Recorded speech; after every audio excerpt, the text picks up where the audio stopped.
Bonjour, bienvenue à En Voiture. Aujourd'hui, à l'essai, la Subaru WRX. La Subaru WRX est une sportive à rouage intégral aussi intéressante sur la route que hors route. Les lettres WRX sont pour World Rally Experience. C'est une véritable icône dans le monde du rallye.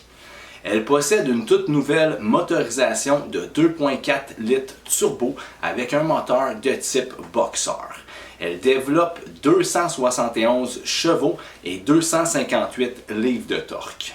Elle est offerte en plusieurs versions dont la Sport, Sporttech, RS et GT qui offrent tous différentes fonctionnalités et commodités qui agrémentent la conduite, mais il n'y a toujours pas de version STI. Pour ce qui est des roues, tout dépendamment de la version, elle peut être en 18 ou en 19 pouces. Côté accélération, elle fait le 0-100 km en 6,2 secondes. Pour le système de freinage, tout dépendamment de la version, certaines viennent équipées avec un système Brembo ou un système de frein à disque standard. Elle réussit à faire le 100-0 km en 37 mètres, ce qui est très raisonnable. Pour la transmission, elle est offerte en 6 vitesses manuelles ou automatique CVT à 6 rapports.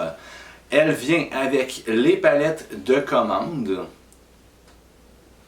et aussi Subaru l'appelle la SPT pour Sport Performance Transmission, puisqu'ils l'ont calibrée pour qu'elle soit un peu plus sport pour une CVT. Pour la suspension, elle est dotée d'une suspension indépendante avec jambes de force à l'avant ainsi qu'une double triangulation à l'arrière. Son prix se détaille entre 36 000 à 47 000 $, dépendamment des versions, donc le prix reste très abordable, surtout dans les versions de base. Pour la compétition, ses rivaux sont entre autres la Golf R, la GR Corolla et l'Audi S3, qui elles se détaillent plus autour de 50 000 $. Donc, ce qui conclut pour la fiche technique. Alors, on se retrouve à l'essai sur la piste. Alors, on se dit en voiture. On y va avec le test de la Subaru STI. Donc, on va commencer par le 0-100.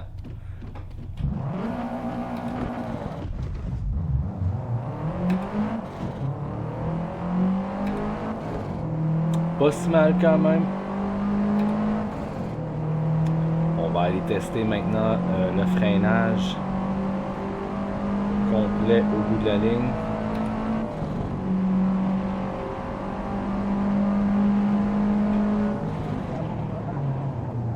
Freinage qui répond assez très bien. Maintenant dans le cornering. Le handling est assez bon. Fait très bien. Fait très bien les courbes, une très bonne tenue de route.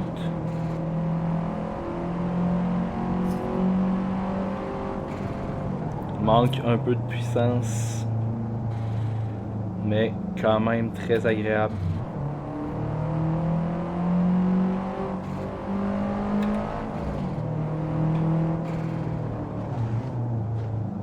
La tenue de route aussi avec les 4 roues motrices, excellent.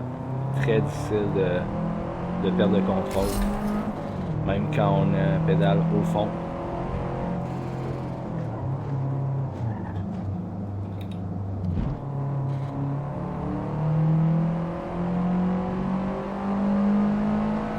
Son ratio de gear shifting aussi est assez intéressant.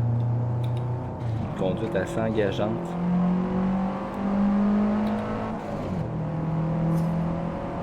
C'est sûr que là aussi on n'est pas dans des gammes de prix extrêmement élevées. On est autour de 40-50 000 $, donc il faut être clément un peu avec le véhicule. On est dans une gamme assez débutant. Véhicule très intéressant, très le fun, super maniable. une bonne puissance, un bon rapport de puissance, vraiment pas cher. Et puis, bon, c'est sûr, on est sur la piste, là, mais pour faire du rallye, du off-road, ça doit être très, très amusant. Donc, véhicule très plaisant. Peut-être le manque de puissance versus certains plus gros véhicules, mais pour une sportive de base, très intéressant valeur qualité-prix. Donc, je vous la recommande certainement. Donc, pour conclure, c'est une voiture très abordable, plaisir à conduire, performante autant sur la route que hors route. Elle est pratique en hiver, donc c'est définitivement une voiture à envisager sans aucun doute. Alors, j'espère que vous avez aimé la capsule en voiture aujourd'hui. Si vous avez liké et que vous voulez vous abonner pour recevoir les prochaines capsules, ne vous gênez surtout pas. Et on se dit à une prochaine fois en voiture.